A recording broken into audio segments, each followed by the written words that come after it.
Dog walker stole. Tech CEO's Tesla to chase down child abductor. What happened next shocked everyone. I'm Grandma Rose, and I have a story that will teach you something important about moral courage. Let me tell you about Maria Santos, and how she risked everything to save a child she barely knew.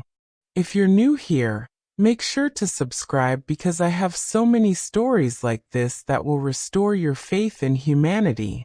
Maria's worn sneakers squeaked against the polished marble floors of the Pinnacle Tower. Her yellow dish gloves were already damp with cleaning solution, and it wasn't even noon. The 42-year-old woman moved efficiently through the gleaming lobby, invisible to the tech executives rushing past in their $1,000 suits. She'd been cleaning this building for 3 years. Same routine. Same invisibility. She preferred it that way. The elevator dinged softly as she wheeled her cart toward the service area. Maria had learned long ago that being overlooked was a superpower in its own way. She saw everything, heard everything. The affairs, the lies, the casual cruelty of people who had too much money and not enough heart. But she also saw the few good ones. Like 8-year-old Tommy Chun, who always waved at her when his father brought him to the office on weekends. Tommy was different. While other executives' children stared at screens or complained about being bored, Tommy would slip away from his father's corner office to find Maria. "Hi, Maria," he'd chirp in his small voice, practicing the Spanish word she taught him. "¿Cómo estás?" His pronunciation was terrible, but his smile was pure sunshine. Maria's own children were grown and scattered across the country. Tommy filled a space in her heart she didn't even know was empty. Today was Saturday, which meant Tommy would be here soon. She found herself looking forward to their brief conversations more than she cared to admit. Maria had never planned to become attached to any of the children who occasionally wandered through Pinnacle Tower. Professional distance was safer, easier. But Tommy Chun had somehow slipped past her defenses with his genuine curiosity and gentle nature. Unlike the other executives' kids who looked through her as if she were part of the furniture, Tommy saw her as a person, a friend. 3 months ago, Tommy had approached her with tears streaming down his small face. His mother had died in a car accident, and his father, tech CEO David Chun, buried his grief in 18-hour workdays. "I miss her so much," Tommy had whispered, clutching a crumpled photo of a beautiful Asian woman. Maria's heart had cracked open. She'd knelt beside him, her cleaning supplies forgotten, and held him while he cried. "Your mama loved you very much," she'd said softly. "And she still does, Mijo. Always." Since then, their weekend visits had become sacred.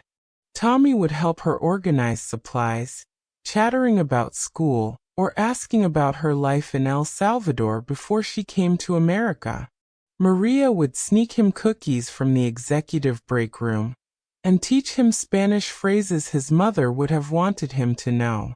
She watched him navigate his father's grief-stricken distance with a maturity that broke her heart. The boy was raising himself.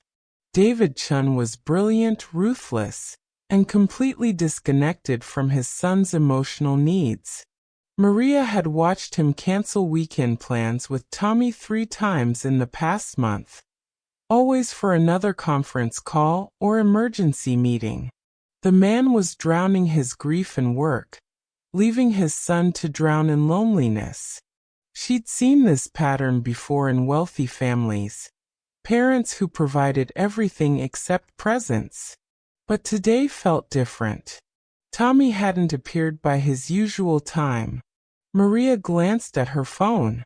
1:30 p.m. He was never this late.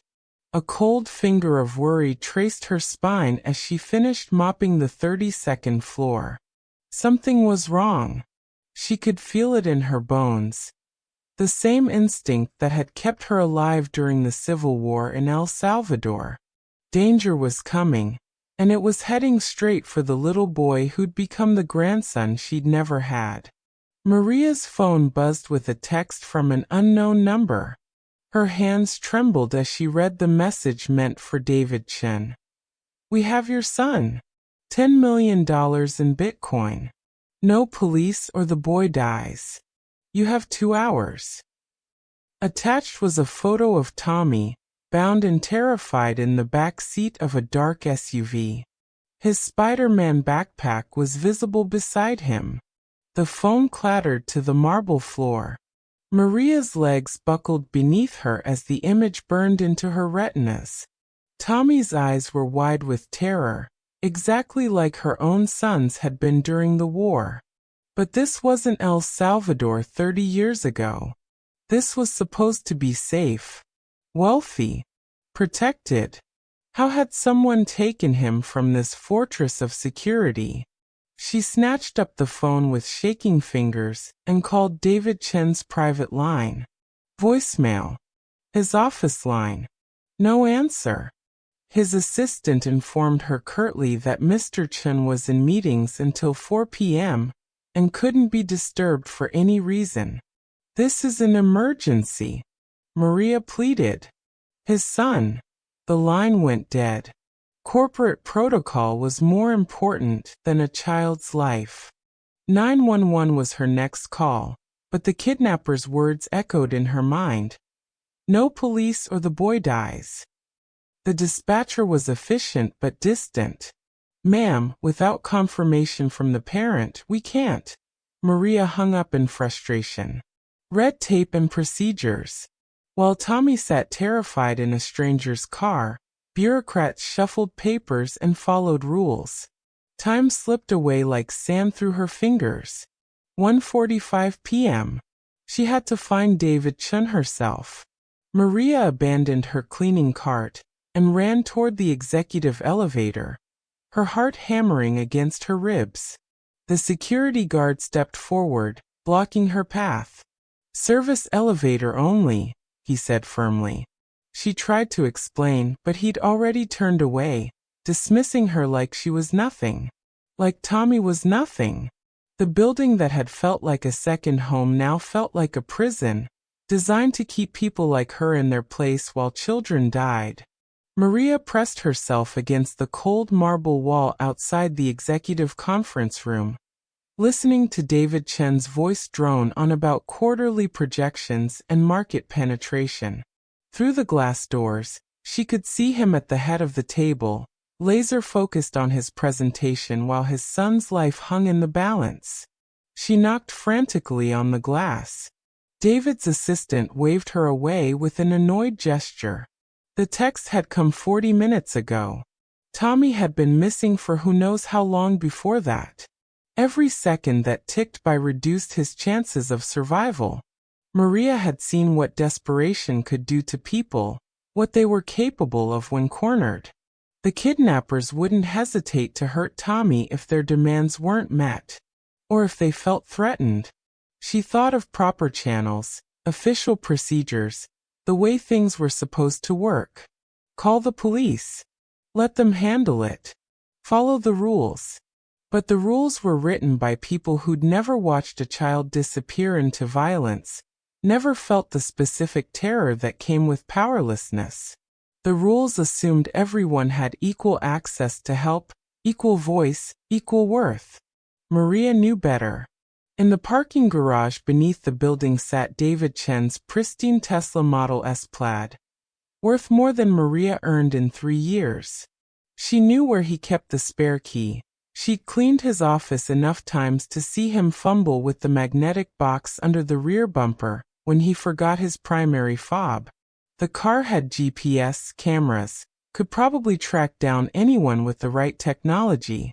It was also completely forbidden to her. Taking David's car would cost her the job. She needed to send money to her elderly mother in El Salvador. It would probably land her in jail. It would destroy her reputation, mark her as a thief in a country that already saw her as disposable. But as she stared at Tommy's terrified face on the phone screen, Maria realized she'd already made her choice. Some things mattered more than her own survival. Some children were worth risking everything for. She was done being invisible. Maria's hands shook as she knelt behind the gleaming Tesla, feeling along the rear bumper for the magnetic key box. The parking garage's fluorescent lights cast harsh shadows between the rows of expensive cars. Her yellow cleaning gloves looked ridiculous against the car's pristine black paint, like she was contaminating something sacred just by touching it. The key box clicked open. Inside, a small black fob that represented everything she couldn't have, shouldn't touch, wasn't allowed to even dream about. Maria clutched it in her palm, feeling its weight. This wasn't just stealing a car. This was crossing an invisible line that separated people like her from people like David Chen. A line she'd respected her entire life. The Tesla's door handle emerged from the flush bodywork as she approached, recognizing the fob's proximity. The interior smelled like leather and technology, so different from her 15-year-old Honda with its duct-taped seats and mysterious rattles. The dashboard was a wall of touchscreen commands she didn't understand. GPS navigation. Emergency services. All the tools the wealthy used to bend the world to their will. Her phone buzzed with another text. This time a video. Tommy crying. Begging for his father. "Daddy, please come get me. I'm scared." The kidnapper's voice off camera. 1 hour and 40 minutes left. Still no payment. Maria's vision blurred with tears and rage. While she fumbled with unfamiliar technology, Tommy was running out of time. The Tesla roared to life silently, its electric motors humming with barely contained power. Maria had never driven anything like this. Her Honda wheezed and complained. This machine was eager to devour miles. She pulled up the GPS and typed in the cross streets visible in the video's background. Downtown. Warehouse District. 20 minutes away if she drove like her life depended on it. Like Tommy's life depended on it. Because it did. She pressed the accelerator and felt the future slam into the present as 820 horsepower launched her toward a confrontation she might not survive. The Tesla flew through the city streets like a technological bullet, its autopilot system screaming warnings as Maria pushed every limit. Her knuckles were white on the steering wheel, her eyes scanning desperately for the dark SUV from the photo. The warehouse district spread before her like a concrete maze, full of shadows and hiding places. Her phone rang. David Chen's name on the screen. "You stole my car," he shouted before she could speak. "Security footage shows." "Your son's been kidnapped," Maria interrupted, her voice steady despite her racing heart. Silence. Then what? She forwarded him the messages and videos while weaving between delivery trucks and construction barriers. David's voice cracked when he called back. "Oh God. Tommy. How long? Why didn't you?" "I tried," Maria said simply. "Nobody would listen." She could hear him breaking apart, the controlled executive facade crumbling into raw parental terror. "Where are you now?" His voice was different. Smaller. Human. "Following them. GPS shows the phone moving toward the Port District." The Tesla's cameras picked up everything. License plates, street signs, facial recognition data flowing through systems Maria couldn't comprehend. But she didn't need to understand the technology. She needed to understand desperation. Fear. The lengths people went to when they had nothing left to lose. The kidnappers would be getting nervous now, watching their deadline approach with no payment. A black SUV appeared 3 blocks ahead, moving too fast through the industrial zone. Maria's heart slammed against her ribs as she zoomed the Tesla's cameras. There, Spider-Man backpack visible in the rear window. Tommy. She floored the accelerator, the electric motors responding instantly. The gap closed to 2 blocks. 1 block. The SUV's driver spotted her in his mirror and swerved violently into an alley, tires screaming. Maria followed without hesitation. Her cleaning lady reflexes somehow knowing exactly how to handle $800,000 of stolen technology. She was no longer Maria Santos, invisible janitor. She was a mother in pursuit, and nothing on earth would stop her now. The SUV smashed through a chain-link fence and careened into an abandoned warehouse parking lot. Maria followed in the Tesla, its reinforced frame barely registering the impact with debris and scattered metal. The kidnapper's vehicle spun to a stop against a loading dock, steam rising from its crumpled hood. She was out of the Tesla before it fully stopped, her legs carrying her toward the most important moment of her life. 2 men stumbled from the SUV, one clutching a pistol with shaking hands. "Stay back," he screamed. But Maria saw only Tommy in the back seat, alive but terrified. The second kidnapper was talking rapidly into a phone. "We need to go now. Some crazy lady followed us." His words cut off as police sirens wailed in the distance. David had called them. They were coming. "Let him go," Maria said quietly, walking forward with her hands visible. "You don't want to hurt a child." The gunman was young, maybe 20, his eyes wild with panic and desperation. Maria recognized that look. She'd seen it in the mirror during her own desperate years. "You don't understand," he said, his voice breaking. "We need the money. My sister is dying and insurance won't." "I understand," Maria said softly. "But this isn't the way." Tommy burst from the SUV and ran to her, wrapping his small arms around her waist. "Maria, you came for me." She held him tight, feeling his heart hammering against her chest, breathing in his familiar scent of grape juice and childhood innocence. "I told you I'd always protect you, Mijo," she whispered. Behind them, the police cars screamed into the lot, officers emerging with weapons drawn. What happened next moved with the terrible efficiency of justice. The kidnappers surrendered without violence, their desperation deflated by the arrival of consequences. David Chun burst from a police car, gathering Tommy into his arms with tears streaming down his face. But even as father and son reunited, Maria felt the cold weight of handcuffs clicking around her wrists. "You're under arrest for grand theft auto," the officer said formally. She'd saved Tommy's life, but she'd still stolen a car worth more than most people's houses. Justice, she realized, was more complicated than right and wrong. David Chun sat in the police station's waiting area, Tommy curled against his side, both of them still shaking from the afternoon's terror. Across the room, Maria sat in an orange jumpsuit behind reinforced glass, looking smaller and more fragile than he'd ever seen her. For 3 years, she'd been invisible to him, just another service worker maintaining his pristine world. Now he realized she was the only person who'd truly seen his son. Detective Morrison laid out the timeline with clinical precision. "The kidnappers had been watching your family for weeks. They knew your routines, your security protocols, your blind spots. They took Tommy from the parking garage while you were in meetings. Mrs. Santos was the only person in the building who noticed he was missing."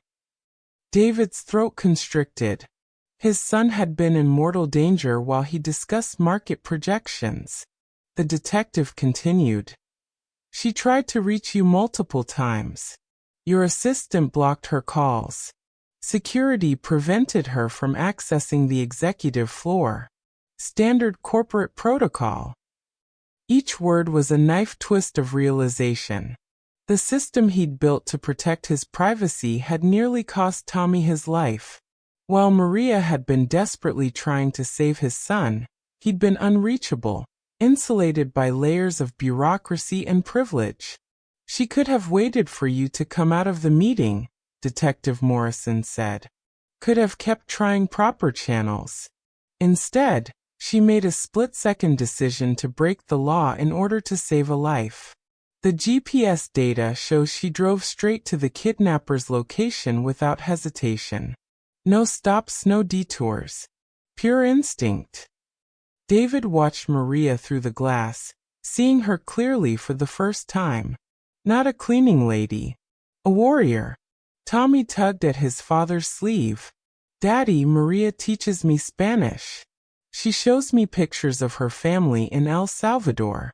She lost her own little boy in a war when she was young. David's blood turned to ice. Maria hadn't just saved his son. She'd saved the son she'd never been able to protect. We have to help her, Tommy whispered urgently. She saved me because she loves me. Real love. The kind Mommy had.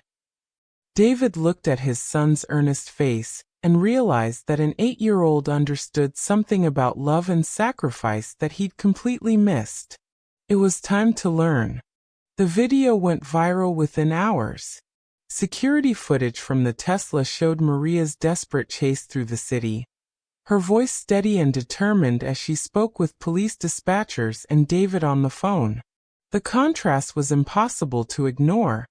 A minimum-wage cleaning lady risking everything to save a child while systems designed to protect the wealthy had failed completely. Local news picked up the story first, but it exploded across social media when someone leaked the audio of Maria being blocked from reaching David. The assistant's dismissive tone, the security guard's casual dismissal, the corporate machinery that valued protocol over human life. #Maria the Hero began trending worldwide. Comment after comment praised her courage while condemning the system that had forced her to break the law to do what was right. David Chun found himself at the center of a media firestorm that no amount of money could control. Reporters camped outside Pinnacle Tower, demanding answers about corporate responsibility and class inequality. Late-night comedians mocked his disconnection from his own son's crisis. But it was the interview requests from Maria's supporters that cut the deepest. They wanted to know why a woman who'd saved his child was sitting in jail, while he walked free. The phone call from the district attorney came Tuesday morning. Mr. Chun, the public pressure is immense. We need a resolution that serves justice without appearing to persecute a hero. What are your intentions regarding prosecution?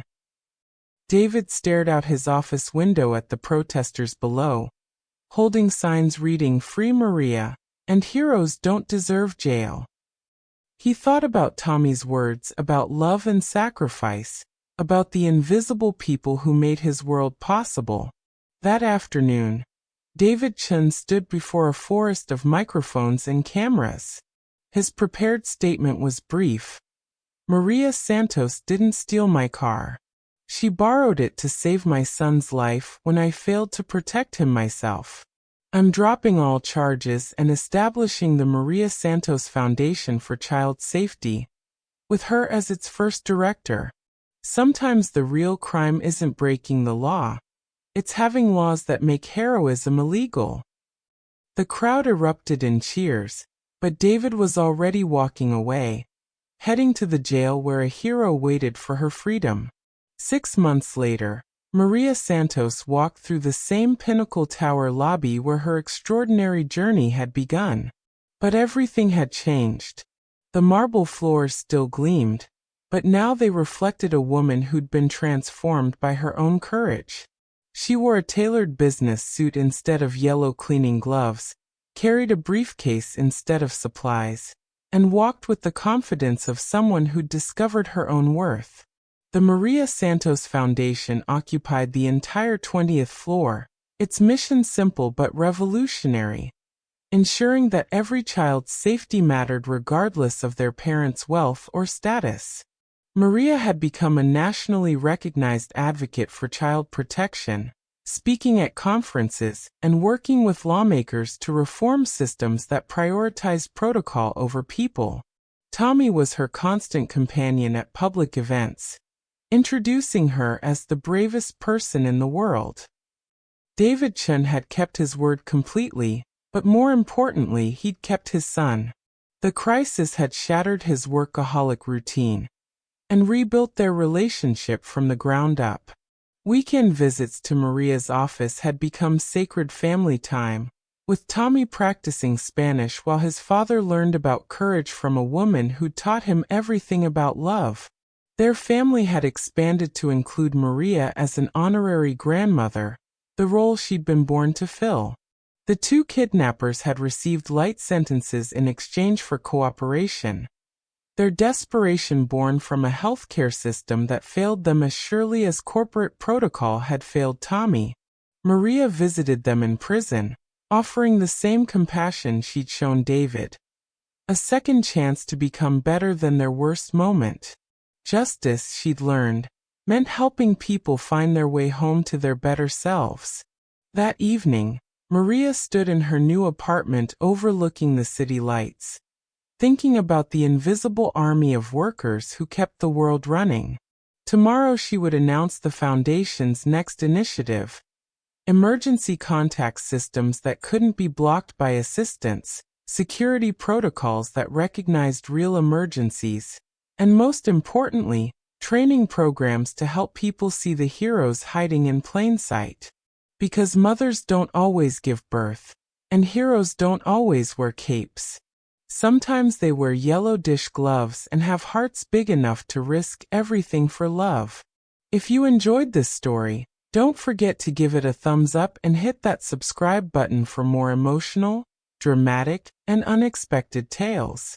And let us know in the comments, where in the world are you watching from? We love hearing from all of you. Until next time, stay kind, stay curious, and keep watching.